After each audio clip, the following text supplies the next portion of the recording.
Hola, soy Nicole Suárez y estas son las noticias de Mediodía en Digital. Noticias Telemundo Digital. Command and start. 2, 1.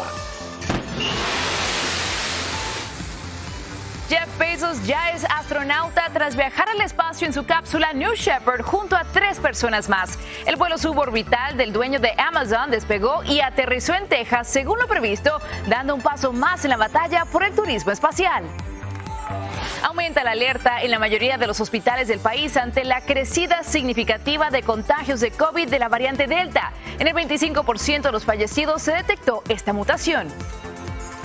El izquierdista Pedro Castillo, nuevo presidente de Perú, ha sido proclamado por el Tribunal Electoral 43 días después de los comicios. Su rival, la derechista Keiko Fujimori, acepta el resultado porque dice que es lo que marca la ley.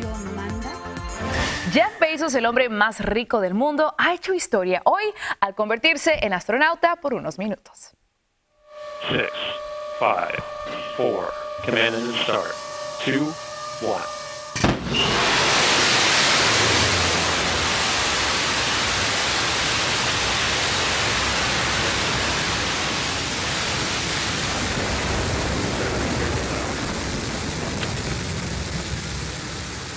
Impresionante. Después de esa cuenta atrás, Bezos, su hermano Mark, la veterana piloto Wally Funk de 82 años y el estudiante de física holandés Oliver Damon de 18 viajaron a bordo de la nave New Shepard en un lanzamiento perfecto desde las instalaciones de su compañía Blue Origin en Van Horn, Texas.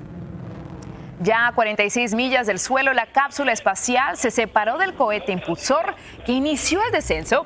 La cápsula siguió hasta superar las 60 millas de altura y unos minutos después volvía a tierra, más despacio esta vez, frenada por 3 paracaídas hasta posarse de nuevo. En total, un vuelo de 10 minutos y 12 segundos, limpio y manejado desde tierra sin piloto. Algo histórico. Antes de volver pudieron experimentar la falta de gravedad contada en vivo desde el interior de la cápsula. Al llegar desde el espacio, la alegría era visible en las caras de los 4 viajeros y de sus familias que los esperaban de regreso. Estas fueron sus primeras reacciones en una conferencia de prensa. Escuchemos.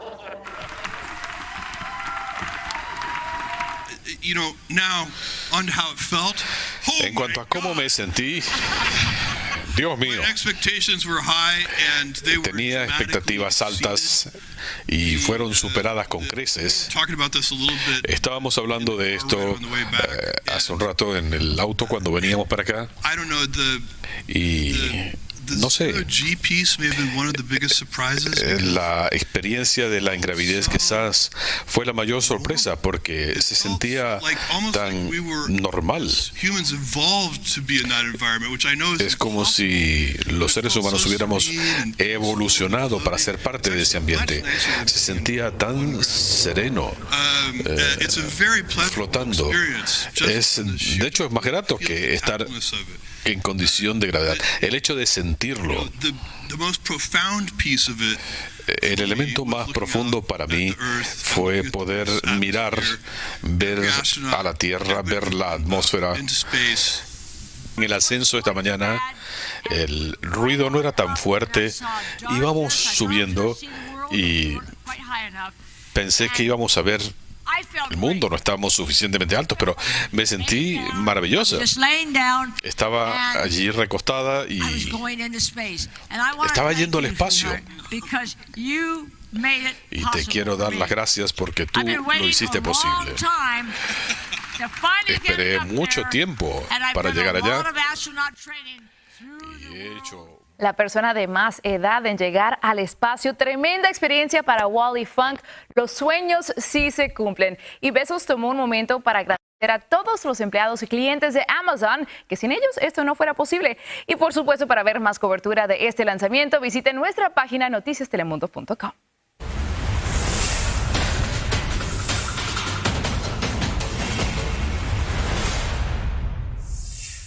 Y hablamos ahora de la pandemia porque los hospitales de todo el país están en alerta por el aumento de casos de COVID. Más del 70% y un 25% de los fallecimientos han sido provocados por la variante Delta. Ahora se está viendo a más jóvenes hospitalizados que no han sido vacunados. Rogelio Moratagle, tú nos tienes más información. Buenas tardes, te escuchamos. Así es, Nicole, buenas tardes. Pues estas filas en los lugares en donde se administra la vacuna o en donde se realizan las pruebas para el COVID-19 que parecían ser ya parte del pasado, pues vuelven al presente porque están aumentando los casos dramáticamente en los 50 estados del país y Florida no es la excepción. De hecho, en este estado ya hay una alerta en los hospitales porque están creciendo tanto los casos que quieren tomar las medidas pertinentes para que no les vaya a tomar por sorpresa una situación como la que ya se vivió en algún momento durante la pandemia. Por ejemplo, el sistema de salud del Jackson Memorial, que es uno de los hospitales más grandes en todo el estado, pues está tomando ya algunas medidas de precaución. Por ejemplo, no va a permitir una vez más que los visitantes ingresen a sus hospitales, que los familiares puedan ver a las personas enfermas. Todo esto pues es parte de un protocolo que se estableció cuando la pandemia estaba en su pico aquí en el estado de la Florida y que ahora se vuelve a establecer, repito, como medida de precaución. No están los casos como en aquel momento, pero es lo que no quieren, que la situación vaya a crecer como sucedió ya en el pasado y que entonces no vayan a estar prevenidos para enfrentar una situación de alto riesgo. Esto obedece prácticamente a que la variante Delta es muy contagiosa, pero también a que hay mucha gente que no está vacunada. Dice el gobernador de Nueva Jersey, por ejemplo, que en los hospitales de su estado hay aproximadamente 350 personas hospitalizadas con COVID y que se atrevería a decir que prácticamente todas no tienen la vacuna. Así que el problema de no vacunarse, Nicole, pone en riesgo sin duda la salud del país.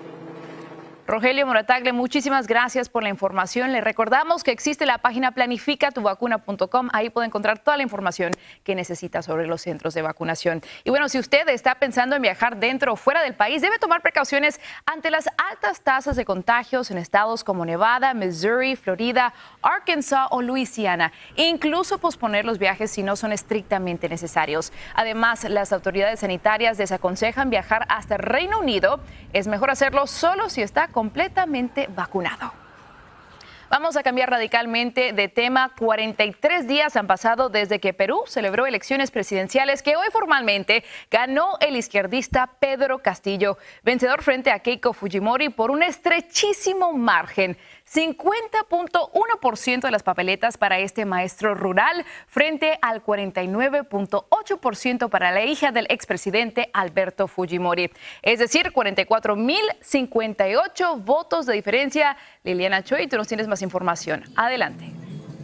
Hola Nicole, estoy en el centro de Lima donde algunos simpatizantes de Pedro Castillo, proclamado presidente de Perú, continúan celebrando el triunfo. Ellos esperaron el reconocimiento de su líder después de 43 días de la segunda vuelta electoral.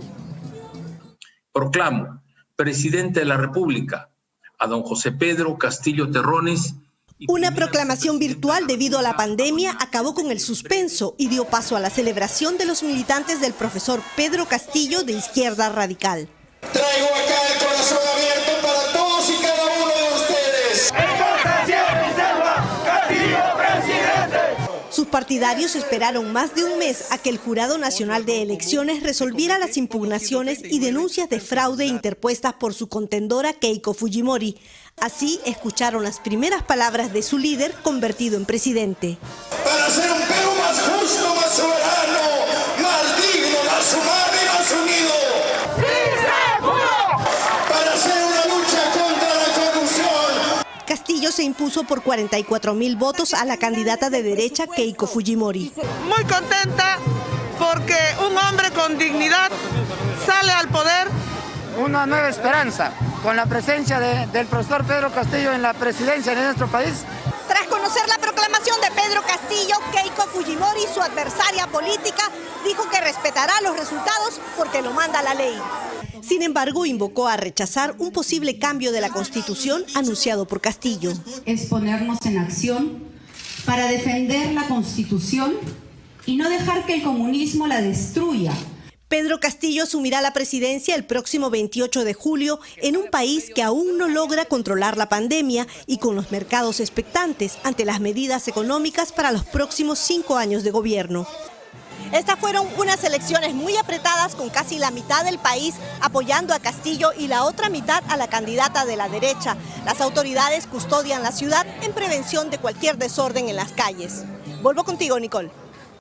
Un país que evidentemente está dividido. Gracias, Liliana, por tu reporte desde Perú. Pero, ¿quién es Pedro Castillo? Era personaje no muy conocido en la política hasta que decidió entrar y ganar la contienda presidencial. Tiene 51 años y nació en Puña, Tacabamba. Es el primer presidente de un partido de izquierda en Perú. Es maestro de una escuela rural desde hace 24 años. Es católico con rechazo al aborto, al matrimonio homosexual y a la eutanasia.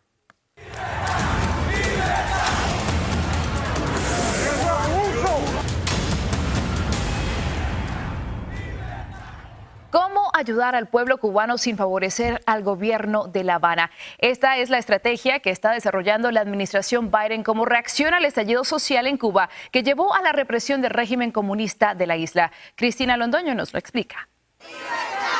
Las imágenes de la violenta represión del régimen de La Habana contra su propio pueblo, con muertes, desapariciones y abusos, y el estallido en las calles estadounidenses llevaron a la Casa Blanca a anunciar que vienen ajustes en su política hacia Cuba.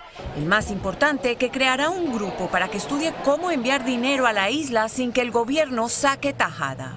Buscar una forma de desarrollar el reinicio de remesas de una forma de que podamos maximizar el flujo directamente al pueblo cubano. Hace solo 4 días el mandatario se había mostrado renuente precisamente por la cantidad que el gobierno le quita a los ciudadanos. Lo que sí había prometido es que estudian saltarse el bloqueo de información establecido por el gobierno. Queremos que el pueblo cubano se pueda comunicar con el mundo, pueda recibir información del mundo y el régimen no pueda controlar qué es lo que ve el mundo en cuanto a la represión y la detención de más de 500 individuos, que es lo que estamos escuchando ahora. En medidas diplomáticas, el gobierno aumentará el personal en su embajada en La Habana para facilitar conexiones con la sociedad civil. Buscará alianzas con otros países para enviar más ayuda humanitaria e intensificará esfuerzos para promover las aspiraciones del pueblo cubano.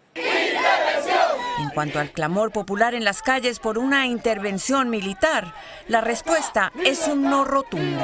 Esa retórica lo único que hace es justificar la opresión por parte del régimen. Nosotros queremos mantener el enfoque en el pueblo cubano, no en el debate entre los Estados Unidos y Cuba. Aunque no hay plazo para estas iniciativas, la Casa Blanca está consciente de que se necesitan con urgencia. En Washington, Cristina Londoño, Noticias Telemundo. Vamos a estar muy atentos al desarrollo de esta noticia. También le informo que se ha dado la primera condena por el asalto al Capitolio el pasado 6 de enero. Son 8 meses de cárcel a los que ha sido sentenciado Paul Hodgkins, un operador de grúa de Florida, por participar en la protesta violenta que alentó el expresidente Donald Trump. Es el primer condenado de los 570 imputados por el ataque al Capitolio. El juez que lleva el caso, Randolph Moss, afirma en la sentencia que en realidad no fue una protesta, sino un verdadero asalto a la democracia. El comportamiento valiente de un oficial de policía le salvó la vida a una familia con varios niños atrapados en su casa por el fuego. Where are they? Who else? Let's go. Impresionantes imágenes. Esto fue en Jamestown, en el estado de Nueva York. El agente avisó a los bomberos, pero mientras estos llegaban, decidió ayudar y a poner a salvo a los menores, tal y como quedó grabado en su cámara corporal. El Departamento de Policía de Jamestown calificó su acción de valiente, heroica y ejemplar, y sí que lo fue. 6 personas resultaron heridas en la explosión de una casa en Plano, Texas. Hasta ahora no se conocen las causas del siniestro, pero la compañía local del gas está investigando por si pudo haber alguna fuga que lo causara. Sobre los heridos no se facilitaron muchos datos. 3 fueron llevados a un hospital y los otros 3 a un centro médico infantil. Los vecinos dicen que sintieron como si alguien hubiera golpeado sus casas en el momento de esta explosión.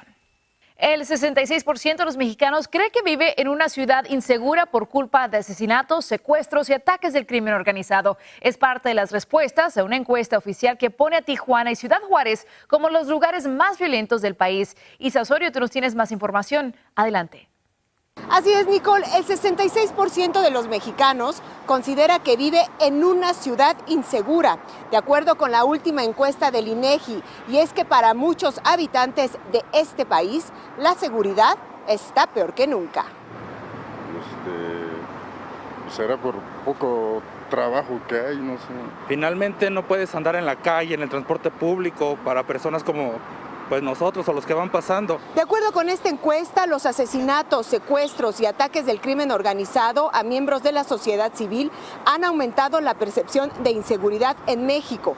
Las ciudades con percepción de inseguridad más alta son Fresnillo en Zacatecas, Cancún, Ecatepec, Coatzacoalcos en Veracruz, Naucalpan en el Estado de México y Tonalá en Jalisco. Pero la inseguridad se vive en todo el territorio mexicano. Michoacán no aparece entre los primeros 5 lugares y en este estado el crimen organizado tiene aterrorizada a la población. Ayer salió a la luz este video donde presuntos integrantes del cártel Jalisco Nueva Generación amenazan al gobierno en caso de que sigan apoyando a autodefensas y cárteles rivales. Mi guerra no es con el gobierno, pero si no dejan de agarrarles dinero a esas lacras, les voy a empezar a pegar en emboscada yo y mi gente. Y así ejemplos sobran donde el crimen organizado aterroriza a diestra y siniestra a los ciudadanos en una guerra sin cuartel donde las únicas víctimas son los ciudadanos. Es la información que te tengo. Regreso contigo. Síguenos en nuestras redes sociales para más noticias y visite noticiastelemundo.com.